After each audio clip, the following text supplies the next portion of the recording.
Well, a warm welcome to today's talk. And it turns out that these masks we wore for such a long time are actually completely useless, as indeed are these paper ones that we also wore for a long time. So they don't seem to do anything at all, according to the data. And as well as that, they make your glasses steam up.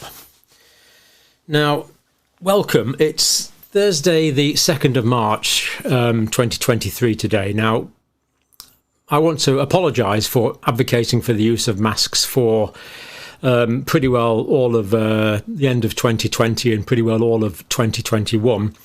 We changed our position on this channel on the 19th of February 2022.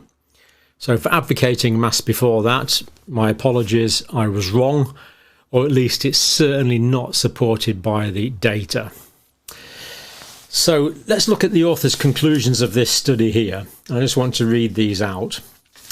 This is about the Cochrane review, I will show you in a minute. The pooled results of randomised controlled trials did not show a clear reduction in respiratory viral infections with the use of medical surgical masks. There were no clear differences between the use of medical surgical masks compared to the N95P2 masks either. These respirators in healthcare workers made essentially no difference when used in routine care to reduce the spread of viral infection. So there we go. That is the author's conclusion. This is the paper here, and it is a very comprehensive Cochrane review. It's available freely. It's a very comprehensive piece of work. There's a plain language summary, there's an ordinary abstract, and there's a huge amount of detail there, citing in great detail all of the literature. It's pretty well a day's work to read it, actually, but it's all there. So what is it telling us and why we were wrong? I'll come to that. Winston was wrong as well, but he only does what I tell him, so it's not his fault. All that time, and they weren't really doing anything at all. And YouTube allows me to apologise for advocating mask wearing because it doesn't have a particular policy about mask wearing. Anyway, do physical measures such as hand washing or wearing masks slow down the spread of respiratory viruses? Now, today we're not going to do hand washing. We're just going to look at the masks. We might look at hand washing, which does have some efficacy, but the mask wearing doesn't. Evidence published up to October 2022. So, reasonably up-to-date study. Now, the background here is they've done previous work on the 2009 H1N1. They've done work on SARS coronavirus 1 in 2003, the COVID pandemic, of course, updated the Cochrane review that was last published in 2020 with all the latest data. So this is as up to date as we get, and this is as definitive as we can be as we speak now on Thursday, the 2nd of March, 2023.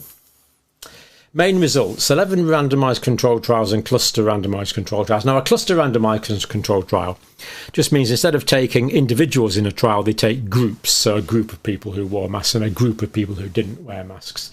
Perfectly legitimate, well-recognised research method. 78 randomised controlled trials. Now, first of all, the data on medical surgical masks compared to no masks. Wearing masks in the community probably makes little or no difference to the outcomes of influenza-like illness. Wearing a mask may make little or no difference to how many people caught a flu-like illness, according to the plain language summary. So, does wearing masks protect us in the community against becoming infected with COVID and influenza? No, not really, according to this. Risk ratio is 0.95. In other words, you could argue there's a 5% protective effect, but you can't really because there's a range. It's 0.84 to 1.09. And they can only give moderate certainty evidence. Now, this moderate certainty evidence, of course, is that it makes no difference. So they are moderately sure that it doesn't make any difference based on the summation of all the data from all these clinical trials in what is a fairly sophisticated Cochrane review. 9 trials, 276,917 individual participants. Moderate certainty evidence, it made no difference. No difference in how many people caught flu-like illness. So there you go. I was wrong all that time.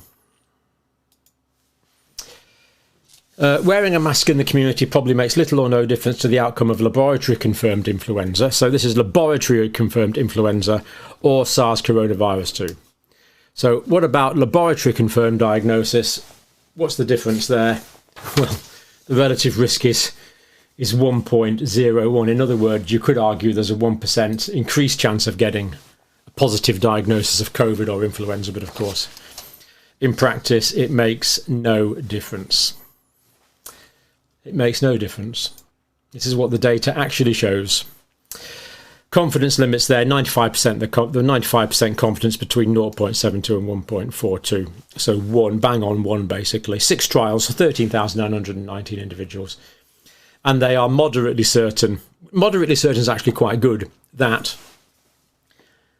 Moderately certain that there is no difference.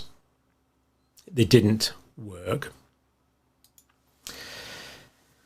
Harms were rarely reported or measured upon, so they've got very low certainty evidence if there was any harms done, because harms basically weren't measured in the studies, so we basically don't know if they did harm or not. I can't say more than that. We simply don't know. They have low certainty evidence that they don't know that it did harm. Now, what about the sophisticated masks? The N95s are supposed to filter out 95% of microparticulates, the P2 respirators, the more sophisticated ones worn in industry and hospital. Compared to, what they did here was they compared these to medical surgical masks. So the medical surgical masks are basically useless. What about these sophisticated ones? Are they any better? We pulled trials comparing N95 P2 respirators with medical surgical masks. We are very uncertain on the effects of N95 P2 respirators compared with medical surgical masks on the outcome of clinical respiratory illness. So they're not really sure, but then they say this, and again this is from the plain language summary, which is remarkably useful. Compared with wearing medical or surgical masks, wearing N95 P2 respirators probably makes little to no difference. So all this money spent on PPE, all the lucrative contracts awarded by the government, probably made essentially no difference to anyone. So there we have little or no difference to how many people have confirmed flu, and may make little or no difference to how many people have catch a flu-like illness. So just to break that down, confirmed influenza by laboratory diagnosis, relative risk there is 0.7. Now that may look like there's a 30% protection, and it is based on 7,779 individuals, but because of the quality of the studies, it turns out to be very low certainty of evidence. So basically their conclusion is it makes little or no difference. That is wearing these sophisticated, expensive masks compared to wearing cheap paper and cloth masks. No great advantage. In fact, you can't say there's any advantage at all. Little to no difference. Influenza-like illness. N95 P2 respirators compared with medical surgical masks may be effective. There's a possibility that there's some benefit here. That is, this is not to wearing masks per se. This is wearing the sophisticated masks compared to the N95 P2 mask compared to wearing the paper ones. There the relative risk is 0.82, which will give about an 18% potential protective benefit there. But based on 8,400, but it's low certainty. So they might be they may be effective, but there's a low level of certainty that they may be effective. So certainly nothing conclusive at all that they are. Basically the conclusion is, compared with wearing medical or surgical masks, wearing N95 P2 respirators probably makes little or no difference to how many people have confirmed flu, and may make little or no difference on how many people catch a flu-like illness or respiratory illness or infection. We're wrong. We were wrong. I was wrong. The use of N95P2 respirator compared to medical surgical masks, they say, probably makes little or no difference to laboratory-confirmed influenza infection. So laboratory-confirmed influenza infection now. In fact, if anything, it makes it 10% more likely. Relative risk equals 1.1. We can't say it makes it more likely because they're not sure. Number there in the studies that they pooled were 8,407 individuals, and they have moderate certainty evidence that it probably makes little or no difference. So moderate certainty evidence, it probably makes little or no difference. Restricting pooling to healthcare workers now, in the healthcare settings, made no difference to the overall findings.